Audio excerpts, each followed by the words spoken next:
ꯑꯩꯈꯣꯏ ꯍꯧꯖꯤꯛ ꯑꯋꯥꯕ ꯇꯥꯡꯀꯛ ꯑꯃꯗ ꯆꯠꯃꯤꯟꯅꯔꯤ ꯃꯤꯑꯣꯏ ꯀꯌꯥꯒꯤ ꯄꯨꯟꯁꯤ ꯃꯥꯡꯈ꯭ꯔꯦ ꯃꯤꯑꯣꯏ ꯀꯌꯥ ꯑꯃ ꯍꯧꯖꯤꯛ ꯂꯩꯐꯝ ꯆꯥꯐꯝ ꯃꯌꯨꯝ ꯃꯀꯩ ꯊꯥꯗꯣꯛꯑꯒ ꯂꯩꯅꯔꯤ ꯕꯣꯠ ꯆꯤꯡ ꯑꯃꯗꯤ ꯇꯝ ꯑꯅꯤꯃꯛꯇ ꯃꯗꯨꯒꯤ ꯅꯨꯡꯉꯥꯏꯇꯕ ꯃꯔꯛꯁꯤꯗ ꯑꯩꯈꯣꯏ ꯁꯔꯀꯥꯔꯒꯤ ꯃꯥꯏꯀꯩꯗꯒꯤ ꯁꯥꯟꯇꯤ ꯍꯟꯖꯜꯍꯟꯅꯕ ꯍꯣꯠꯅꯕꯒ ꯂꯣꯏꯅꯅ ꯑꯩꯈꯣꯏꯒꯤ ꯄꯥꯟꯗꯝ ꯁꯔꯀꯥꯔꯁꯤꯒꯤ ꯄꯥꯟꯗꯝ ꯀꯔꯝꯕ ꯄꯥꯟꯗꯝ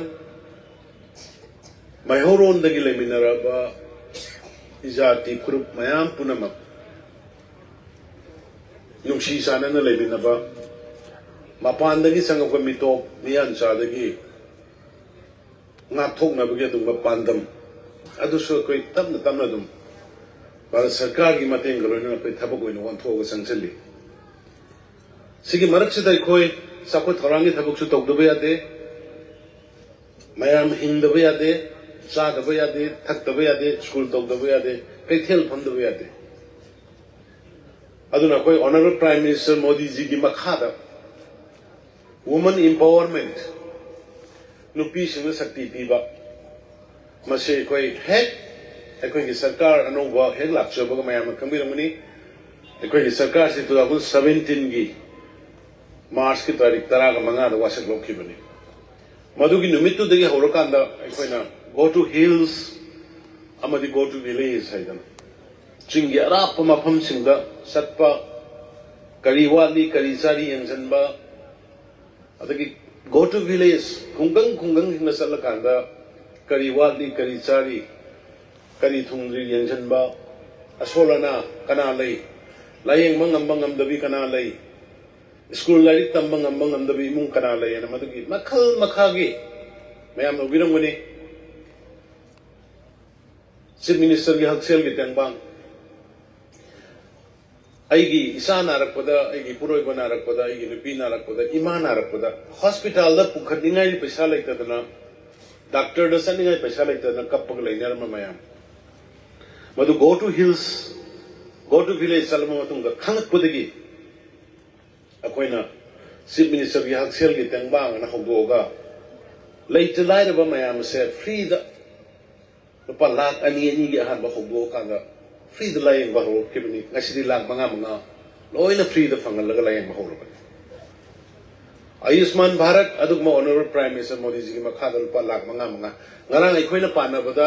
ꯍꯧꯖꯤꯛ ꯐꯥꯎꯕꯗ ꯃꯤꯑꯣꯏ ꯆꯤꯐ ꯃꯤꯅꯤꯁꯇꯔꯒꯤ ꯍꯛꯁꯦꯜꯒꯤ ꯇꯦꯡꯕꯥꯡꯒꯤ ꯃꯈꯥꯗ ꯃꯤꯑꯣꯏ ꯂꯥꯛ 2,10,5,000ꯒꯨꯝꯕꯒꯤ ꯂꯥꯌꯦꯡꯈ꯭ꯔꯦ ꯄꯨꯟꯅ ꯂꯨꯄꯥ ꯀꯔꯣꯔ 239 ꯃꯨꯛꯀꯤ ꯁ꯭ꯇꯦꯠꯀꯤ ꯑꯦꯛꯆꯦꯀꯔꯗꯒꯤ ꯂꯩꯇ ꯂꯥꯏꯔ ꯑꯋꯥꯅ ꯃꯌꯥꯝꯒꯤ ꯂꯥꯌꯦꯡꯅꯕ ꯑꯩꯈꯣꯏꯅ ꯄꯨꯊꯣꯛꯑꯒ ꯂꯥꯌꯦꯡꯈꯤ ꯑꯣꯅꯔꯦꯕꯜ ꯄ꯭ꯔꯥꯏꯝ ꯃꯤꯅꯤꯁꯇꯔꯒꯤ ꯑꯌꯨꯁꯃꯥꯟ ꯚꯥꯔꯠꯀꯤ ꯃꯈꯥꯗ ꯃꯤꯑꯣꯏ ꯂꯥꯛ 3 ꯍꯦꯟꯕꯒꯤ ꯃꯌꯥꯗ ꯂꯥꯌꯦꯡꯉꯦ ꯄꯨꯟꯅ ꯍꯧꯖꯤꯛ ꯐꯥꯎꯕꯗ ꯂꯨꯄꯥ ꯀꯔꯣꯔ 230ꯒꯤ ꯃꯌꯥꯗ ꯐ꯭ꯔꯤꯗ ꯏꯃꯥ ꯏꯆꯥ ꯃꯌꯥꯝꯁꯤꯕꯨ ꯂꯥꯌꯦꯡꯉꯤ ꯆꯥꯅꯅꯕ ꯆꯦꯡ ꯐ꯭ꯔꯤꯗ ꯄꯤꯔꯤ ꯍꯧꯖꯤꯛ 2028 ꯐꯥꯎꯕ ꯆꯥꯅꯅꯕꯒꯤ ꯂꯩꯇ ꯂꯥꯏꯔꯒꯤ ꯑꯗꯨꯒꯨꯝꯕ ꯕꯤꯂꯣ ꯄꯣꯚꯔꯇꯤꯒꯤ ꯂꯥꯏꯟꯒꯤ ꯃꯈꯥꯗ ꯂꯩꯕꯁꯤꯡ ꯐ꯭ꯔꯤꯗ ꯆꯦꯡ ꯄꯤꯔꯤ ꯑꯩꯅ ꯑꯩ ꯌꯥꯎꯏꯅ ꯍꯥꯏꯕ ꯅꯠꯇꯦ ꯁꯨꯒꯨꯝꯕ ꯁꯔꯀꯥꯔꯁꯤꯕꯨ ꯀꯔꯝꯕ ꯃꯃꯥꯡꯗ ꯂꯩꯈ꯭ꯔꯒꯦ ꯁꯨꯒꯨꯝꯕ ꯁꯔꯀꯥꯔ ꯆꯦꯡ ꯐ꯭ꯔꯤꯗ ꯄꯤꯕ ꯑꯅꯥꯕ ꯐ꯭ꯔꯤꯗ ꯂꯥꯌꯦꯡꯍꯟꯕ ꯑꯔꯥꯡꯕ ꯁꯨꯒꯨꯝꯕ ꯁꯤꯜꯂꯤꯕ ꯃꯌꯥꯝꯁꯦ ꯀꯔꯝꯕ ꯃꯃꯥꯡꯒꯤ ꯁꯔꯀꯥꯔꯗ ꯀꯔꯤ ꯂꯩꯈ꯭ꯔꯒꯦ ꯃꯁꯤꯒꯨꯝꯕ ꯁꯔꯀꯥꯔꯁꯤꯕꯨ ꯀꯜꯍꯟꯗ꯭ꯔꯕ ꯃꯁꯤꯒꯨꯝꯕ ꯁꯔꯀꯥꯔꯁꯤꯕꯨ ꯌꯣꯛꯈꯠꯀꯗ꯭ꯔꯕꯗꯤ ꯑꯩꯈꯣꯏ ꯀꯅꯥ ꯌꯣꯛꯈꯠꯀꯅꯤ ꯉꯁꯤ ꯅꯨꯄꯤꯁꯤꯡꯕꯨ ꯄꯥꯋꯔ ꯄꯤꯕꯒꯤ ꯃꯈꯥꯗ ꯑꯩꯈꯣꯏ ꯁ꯭ꯇꯦꯠꯁꯤꯗ ꯍꯦꯛ go to hills go to village ꯍꯧꯔꯛꯄꯗꯒꯤꯅ ꯑꯩꯈꯣꯏ ꯅꯨꯄꯤ ꯀꯩꯊꯦꯜ ꯏꯃꯥ ꯀꯩꯊꯦꯜ 18 ꯁꯥꯈ꯭ꯔꯦ ꯃꯅꯤꯄꯨꯔ ꯄꯨꯝꯕꯗ ꯎꯈ꯭ꯔꯨꯜꯗ ꯈ꯭ꯋꯥꯏꯗꯒꯤ ꯑꯊꯨꯕꯗ ꯃꯇꯝ ꯇꯦꯟꯅ ꯁꯥꯕ ꯂꯣꯏꯈꯤꯕꯁꯤ ꯎꯈ꯭ꯔꯨꯜꯅꯤ ꯃꯇꯝ ꯑꯃꯗ ꯎꯈ꯭ꯔꯨꯜꯗ ꯊꯕꯛ ꯑꯃ ꯇꯧꯕ ꯃꯇꯝꯗ ꯆꯤꯡꯗ ꯊꯕꯛ ꯑꯃ ꯇꯧꯕ ꯃꯇꯝꯗ ꯆꯍꯤ 10 ꯆꯪꯉꯝꯃꯤ 5 ꯆꯪꯉꯝꯃꯤ ꯕꯠ ꯑꯩꯈꯣꯏ ꯎꯈ꯭ꯔꯨꯜꯒꯤ ꯃꯥꯔꯀꯦꯠꯇꯣ ꯊꯥ 10ꯒꯤ ꯃꯇꯨꯡꯗ ꯃꯅꯨꯡꯗ ꯂꯣꯏꯁꯤꯜꯂꯒ ꯄꯤꯈꯤ ꯊꯥ 10ꯒꯤ ꯃꯅꯨꯡꯗ ꯉꯁꯤꯒꯤ ꯁꯪꯒꯥꯔꯤꯁꯦ ꯑꯩꯈꯣꯏ ꯏꯔꯥꯡ ꯃꯔꯛꯇ ꯊꯕꯛ ꯂꯦꯞꯇꯦ ꯑꯩꯈꯣꯏ Praja mayam kanana buzu honai, praja mayam ge awad pa mengkana buzu honai, security mayam deploy tongna buzu honai, yekna busing mapanda gi lakho sing khandok na buzu honai, hona na. Akhoi gi leiba praja sing gi damakta akhoi thabak lepte. Sigi ngasi sangari ba market ani si list 2021 ki January ki tarikh 13 jata hungi bani 21 ki January 22 23 hujik 24 sigi manungda sahi ani thar me dagi na hujik phau buje koi tangdu leita da pham da lei sigi marak sida ne ba market ani Sekmai gi na karor ni pan sangba aduga kalatongbi gi na karor manga sangba market ani loisal lai se sigi manungda ne ba sigi da mokta di ai engineer singbu aduga laikai sigi praja mayang ni support aduga manipur police housing corporation I appreciate it. Karigina Manipur Police Housing Corporation da akhoi government na thabuk sinari se yengo market ani do sangaga quality yengo quality mamana gi ngarang sarameri ngasi ningai gre do nate tha mangi mamanga saramani nom yure do thoi kak launa quality laina maram di phamdori do aigi ma sing ne ba building do gi makha da phamdori do aigi se sing ne ba aigi san sing ne ba bazar khakda leiba ima sing afaba building chakre adu da aigi semai gi kari gi saro ina sarai gi si semai di amara bom thokoni mathal makthol ahum ni sa semai se aigi di yum ani subani aigi semai masa gum bani semai da aigi manung pang sing imung manung dona loina raga chawrokpa ayam matam da dum leirak pani aduna asida maning da football ground da semai je khanga moi semai kangbu khangro de khanga mo asigi Sekmai se football da kayam sana khonna bada kayam ngau ge sai ne khani dem rao adu ngasi di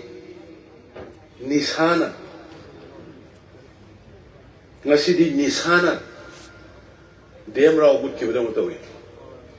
Sekmai da leiramba naharol masa mau phaba mayam masak matau phajwa mayam mangthara bada mutawi kumna yengo aidi yam kumna yengi aduna ne aina noi kanam da haidana aina lupa karor tare muk sangba international standard ki football ground ama aina maningi lampa ko kariba KONGJENGLEIMA gi nate kangjei bungda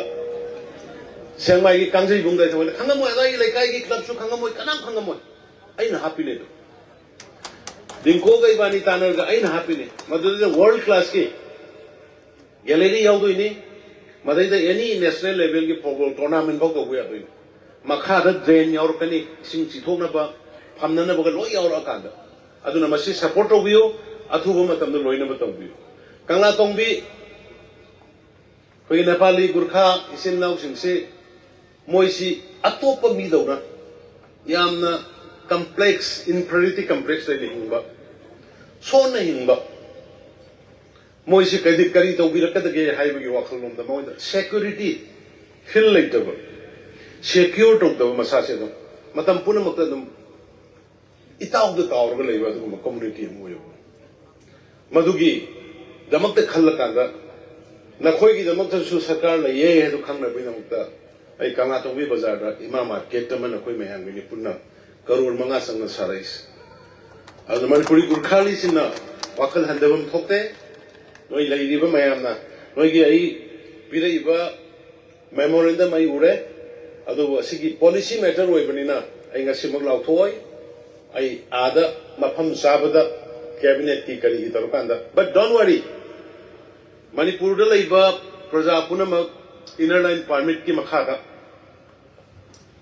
Bharat Sarkar gi adu mayamna visionary leader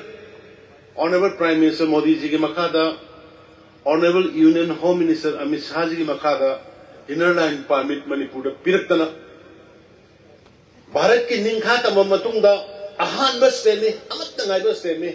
inner line permit pirais Bharat da ningkha tamam matung da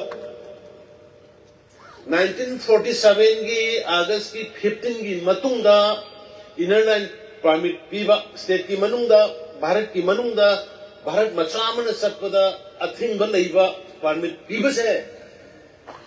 कोई Manipur खक्तनेब state मसिदैदा कोई मणिपुरी सिंह भारत सरकार को थागत को नमद्रगदी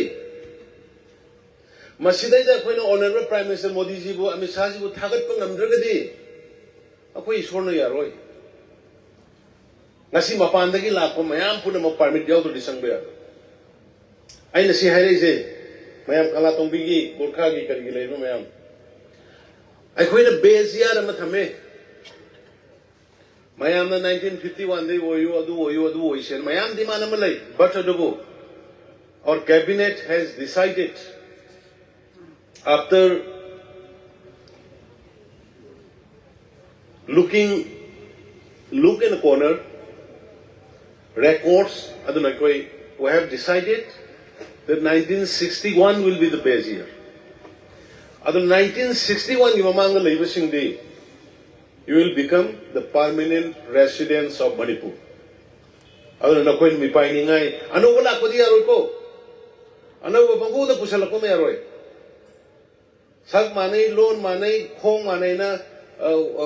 dharma manay na, apu da pusala ko aroy. Adun yung sito ise. Hana laikraba kanggo isali nauksing laimin si haibani khoidi hana laikraba paiti oigera mar oigera thadau oigera wifi oigera jomi oigera anyone laisi but ano badum sak manai dharma manai loi pusalaga masing yamjadraba khoi indigenous population jibu overpopulate होगे demographic imbalance में पड़ के high भी तो भी कनो high भी नहीं कोई नहीं nothing else अधुना नसी वारी बा प्रोजेक्ट आई की स्टेटा कोई स्टेटा 1000 मुख है ना ले ये relief camp आई मंदा पिरमी नसी न कोई ना relief camp द खांग दो इसा सा इसन सा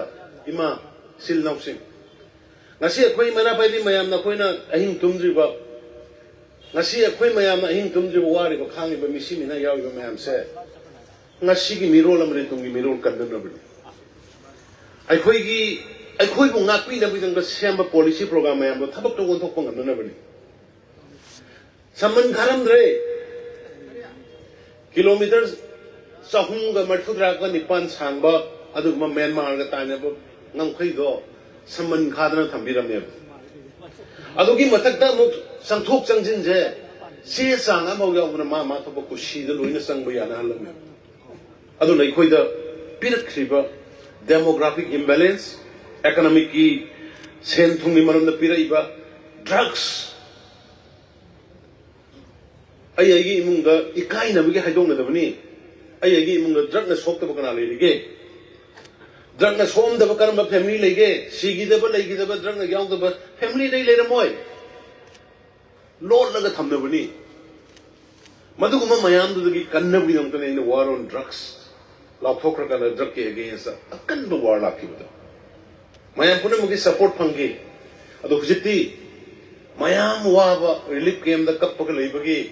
lei ki da mama apsa kaina rabgi wa ba mayam du gi mapan na ngasidi akhoi manipur phagado ro bani phaba hora bani ji fencing kanam ta na taram da bodo ji fencing khaba hor kare border fencing kanna khaba hor hana free da pakchang da sangam bodo se sang yaw kana hujik regulate taw kare se yaw da disang ba yadre biometric yaw da disang ba yadre se na khoi mayam na war ga ngasi khangi base na khoi mayam na ngasi akhoi makeup miraw khol mayam mar ka tari base masigi kana bodo leibak kan ba hawra bani ha bisi ki thal ba thambiyo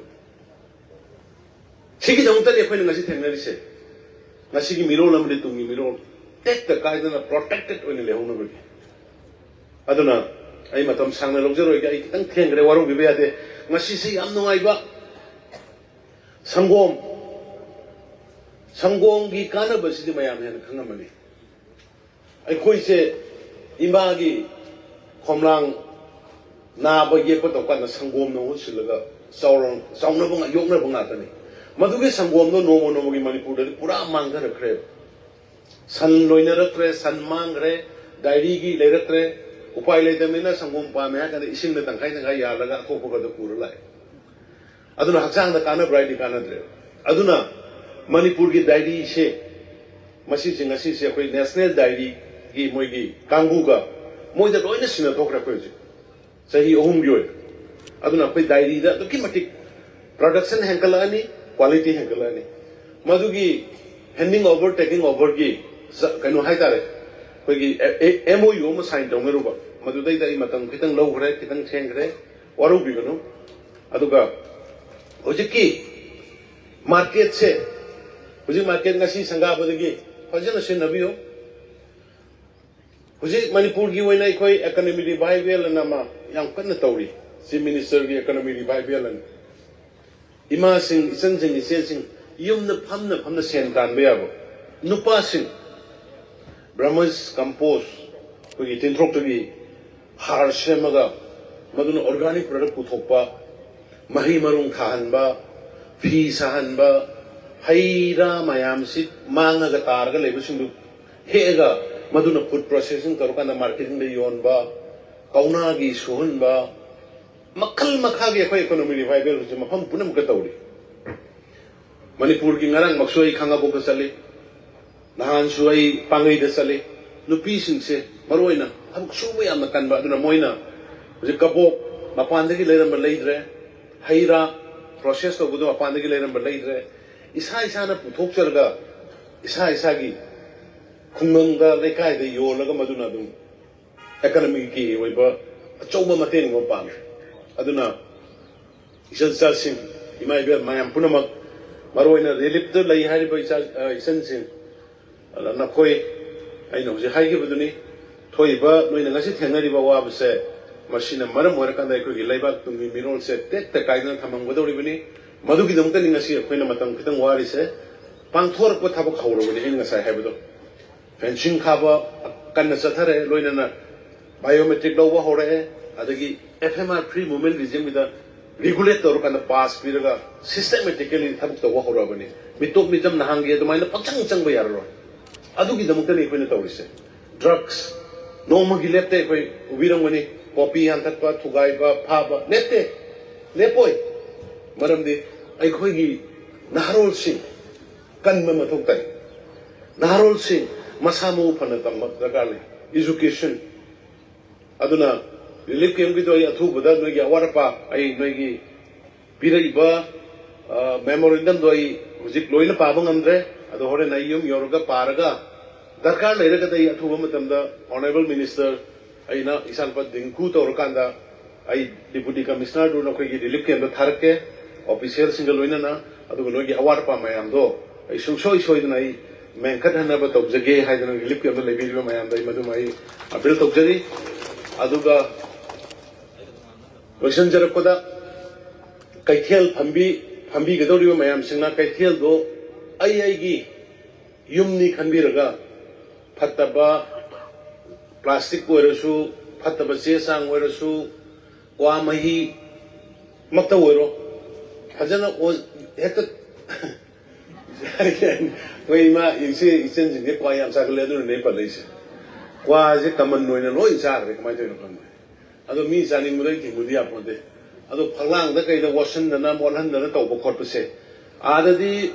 imphal da de aina noma pan ba se suti lok thoga ai phayar bi ge to ko sen to le market se chitna na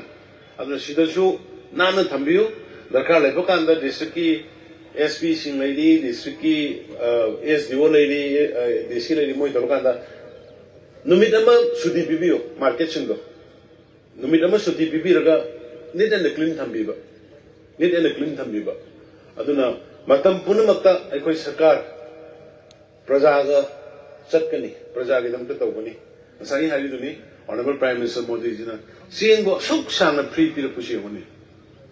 sathi greba covid ki adugumba nungsigraba isado khunna paiba yadaba adugumba laina aduda hida free da kapo khrini hida free da loina kapo kan khrini ba dharma laisi mandir da yamna sangbagi mawta dharma layo humanity migi tawibal khango migi tawibal ngasi bharat sarkar na ikoi gi manipur gi damdal lepai ba phire kari tawte microphone da loina ngang biya loina hai biya ama ani khata nei ngasai pan ji do Sise Sahi Humudra is a Tarutra Barasakan Doris. Last 70 years, the Manipur Lebaki Zati, the Tarutra Tamuto, Nasito Rene. Siloina Highway, Masi Loina Highway, Yanshanba, Kudung, Zavalong, the Gifonaba, criticized all the Honaba, Mayamushiawi, Aduna, Highway, Abawakrai, in my bill till now. Maru in a relic game that Awaba Kangiba, Aduga Kunaiba, Kari the Wudagi Isa Isu Ima Isi Singbu Kari the Wudagina Kunaiba Isa Sing, Marum Bang Sing. Nakoi Mayam no Wabudugi, fall Lapa Hurabani, a quick safe and secure. Don't go in away Hurabidam. Aduna, Wapam Credit Hamzaraga. Football ground, Sample Liver Sagalibadu, Quegi, Kangjai Bungi, Manakataba, Sekmai Manungi, Chilinau Sinaka Senabio, any problem like Bakedoba Mayam, Senkai Tongai Changano, Koijak and Nung Tavia, Langu to make the donation Halak, the Mama, Sulai. And then regarding the development Kariki, Poch, the Masukumagi, Senkai Tungai, Miki Hanba, Kolanba, Taugano, Tauhan Bigano. Aduga tausu tawbigano adu ngasi market si irang laina sahi ahum da loibang amisini market anima anu huji matang market taraga all together market kuntaret ni adu manung da market huji tara ni thoi hum boi mu huji sangana baredi le matang maram di ima singi da makta bazar da leba ima khatana ima na te Sekmai da leba ima su ima ni Moirang the labor machine money, I do need a quick sarcasm of the race. I welcome President Hamzari, my Ampuram Pukurumzari, my Ampunam Matam Kitang, Sang Nanga Hanbagi, the Mukananga Queen of Hajari. Thank you.